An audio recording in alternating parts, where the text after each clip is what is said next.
नवी मुंबईमध्ये पाणी साचत का नाही असा प्रश्न उभ्या महाराष्ट्राला पडतं. पण त्याचं मुख्य कारण आहे ते म्हणजे नव्या मुंबई शहरामध्ये एकूण 11 होल्डिंग पॉइंट तयार करण्यात आलेले आहेत सिडकोनी.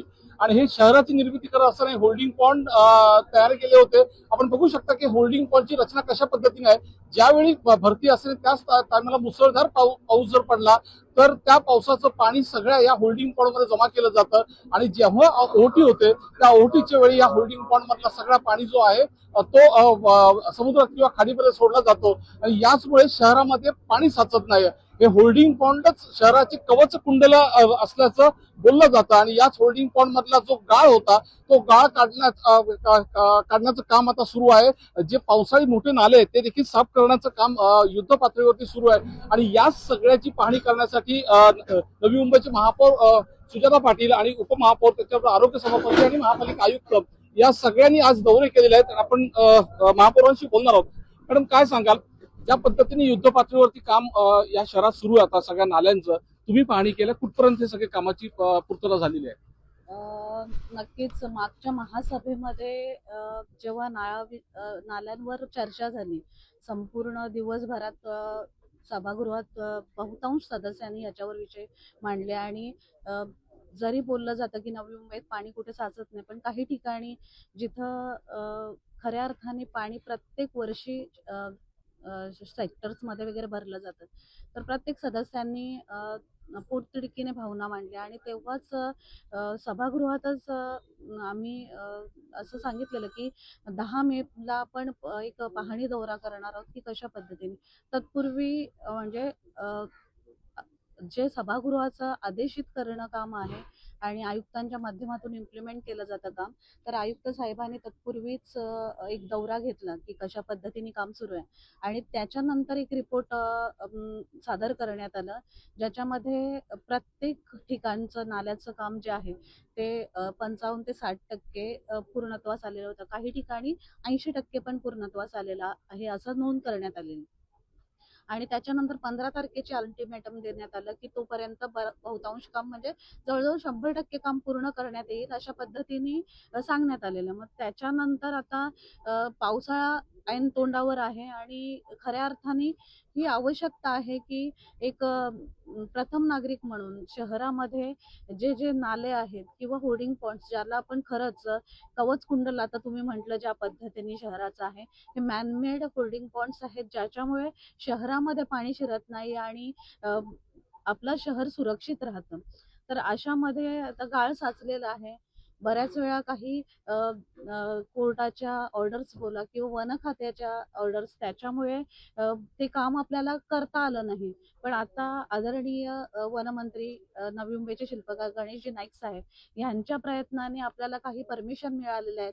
त्याच्या माध्यमातून होर्डिंग पॉइंट्समध्ये जितकं शक्य आहे तितकं गाळ काढण्याचं काम आता महानगरपालिकेच्या माध्यमातून होत आहे. आणि बऱ्याच ठिकाणी आपण नवीन पंप बसवलेले आहेत, मोठ्या क्षमतेचे पंप बसवलेले आहेत की जेणेकरून जरी पावसाळ्यात मोठा हायटाईड असेल, जोराचा पाऊस असेल, पाणी होल्डिंग पॉइंट्समध्ये मोठ्या प्रमाणात जमा झालं, शहरात शिरण्याची परिस्थिती आली, तर त्यावेळी ह्या पंपाच्या माध्यमातून ते पाणी खाडीमध्ये परत सोडता येईल. आणि हे होर्डिंग पॉइंटचं काम गाळ काढण्याचं काम सुरू असतानाच जे नैसर्गिक नाले नवी मुंबईमध्ये आहेत, जे नवी मुंबई शहर जे वसलेले आहे ते डोंगर भाग आहे आणि उतारावर असे शहर पूर्ण बसलेलं आहे. मग कुठेतरी जे नैसर्गिक नाल्यामधून येणारं पाणी आहे त्याच्यामुळे बऱ्याच ठिकाणी असं आहे की झोपडपट्टी नाल्यामध्ये बांधलेलं आहे. मग ते कुठेतरी अनधिकृत जे झोपडपट्टी आहे ते हटवून कसं आहे, पावसाळ्यात पाणी त्या नाळ्यामधून येणार आहे. झोपडपट्टी जर त्या नाळ्यातच असेल तर त्या झोपडपट्टीमध्ये पाणी शिरणार आहे. आणि तीच न्यूज होते की इथं इथं झोपडपट्टी वाहून गेली, लोक हे झाले. जर शहराच्या शेजारी ते नाला आहे, शहरात ते पाणी शिरत नाही, कारण त्या पद्धतीने स्वच्छता केलेली गेली आहे. आणि आता प्रयत्न असा आहे, कसं आहे आम्ही लोकप्रतिनिधी आहोत, आमचं काम आहे सूचना करणं की अशा पद्धतीने पाणी ह्या भागामध्ये शिरतं. आता आम्ही सांगतो की अशा पद्धतीने आपण स्वच्छता करा, तशा पद्धतीने त्याच्यासाठी लागणारे परमिशन्स आहेत. त्या आयुक्त साहेबांच्या माध्यमातून, सीई साहेबांच्या माध्यमातून टेक्निकली कसं काम करायचं ते त्यांना ठाऊक आहे. आम्ही सूचना करण्याचं काम केलंय आणि त्या सूचनेच्या माध्यमातून काम चांगल्या पद्धतीने झालेलं आहे. आयुक्त साहेबांनी जी व्हिजिट केली त्याच्यानंतर अपेक्षित होतं त्या पद्धतीने काम महानगरपालिकेने केलं आहे. आता फक्त एवढं आहे की नागरिकांना ह्या कामामधून चांगल्या सुविधा मिळतील. म्हणजे जे काम आपण केलेलं आहे, गटर स्वच्छ करणं किंवा टेक्निकली ते साफ करणं, ते कधी प्रूव्ह होईल जेव्हा ऐन पावसाळ्यात कोणाच्याही घरात पाणी शिरणार नाही. आणि आता प्रयत्न आमचा हाच आहे की नागरिकांना ह्याच्यापासून त्रास न होऊ देता पावसाळ्यात चांगल्या पद्धतीने ते पाण्याचा निचरा होईल, कोणाच्याही घरात पाणी शिरणार नाही. तोच प्रयत्न सुरू आहे. पण सर, एक महत्वाचा मुद्दा आहे की नवी मुंबईच्या लगतची जी शहर आहेत, मुंबई असेल, ठाणा असेल, या सगळ्या शहरांमध्ये हायटाईडच्या वेळी पाणी भरलं जातं. नवी मुंबईमध्ये एवढे वर्ष भरत नव्हतं. मागील काही वर्षांपासून हे शहरामध्ये देखील पाणी भरायला लागलं. बेलापूर असेल, कोपरखरणा असेल, नेरूळ, या सगळ्या भागांमध्ये या वर्षी यामधून सुटका मिळेल का? मी मागेही आपल्याला सांगितलं होतं की निश्चितपणे जे होल्डिंग पॉईंटची जी आपण रचना आणि पंप हाऊस, कारण बेलापूरमध्ये मागच्या वेळेचा जो आपण उल्लेख केला, पंप हाऊसचं काम सुरू होतं आणि पहिला पाऊस 15 मेच्या दरम्यान आल्यानंतर त्यावेळेसचे ज्याचे गेट जे असतात आपले ते क्लोज होते, त्याच्यामुळं पाणी तिथे साचलं होतं. पण ह्या वर्षी तिथे कुठलेही प्रकार असा होणार नाही. ते पूर्ण पंप हाऊसचं काम पूर्ण झालेलं आहे. आज आपण इथे हा जो वाशीमधला आहे याचंही पंप हाऊस आपण मागच्या वेळेस व्हिजिटमध्ये आलं असेल तर पूर्ण हे भिंत बांधण्याचंच काम चालू होतं. तर हेही पूर्ण झालेलं आहे. त्यामुळे आता इतर पंप, जे टेम्पररी पंप, आपण इथे राहून पूर्ण पाणी उपसत जाईल.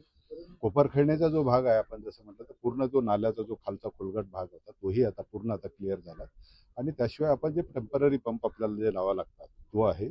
ऐरोलीचा जो आमचा खोलगट भाग आहे, जिथे सगळं उतार आहे, सगळं पाणी एका ठिकाणी येतं, तो आहे.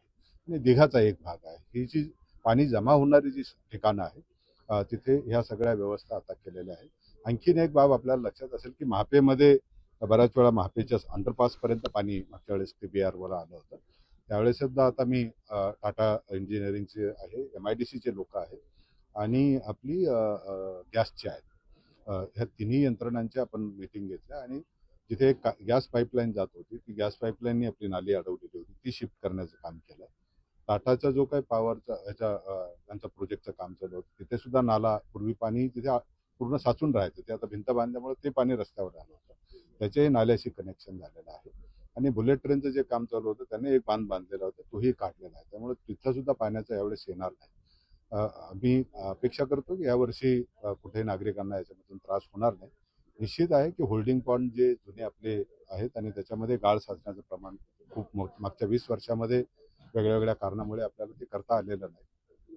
आता माननीय न्यायालयाच्या, उच्च न्यायालयाची परवानगी घेणे, फॉरेस्टची परवानगी घेणे, ह्या दोन्ही गोष्टी सुरू आहेत. आणि मला नजीकच्या काळामध्ये अपेक्षा आहे की हे सगळे 11चे 11 होल्डिंग पॉईंटमध्ये पूर्ण डिस्लर्जिंग होईल. आणि भविष्यात पूर्वीची जशी 2005 जी परिस्थिती, एवढा पूर झाल्यानंतर सुद्धा पाणी साचलं नव्हतं, ती परिस्थिती पुन्हा कायम नवी मुंबईत राहील. नक्कीच आपण पाहतोय की ज्या पद्धतीने या होल्डिंग पॉईंट मधलं गाळ करण्यासाठी वन विभाग असेल किंवा न्यायालयाने परवानगी दिल्यामुळे यावर्षी शहरात पाणी तुंबणार नाही असा विश्वास महापालिकेकडून व्यक्त करण्यात येतो. विनय म्हात्रे, न्यूज 18 मराठी, नवी मुंबई.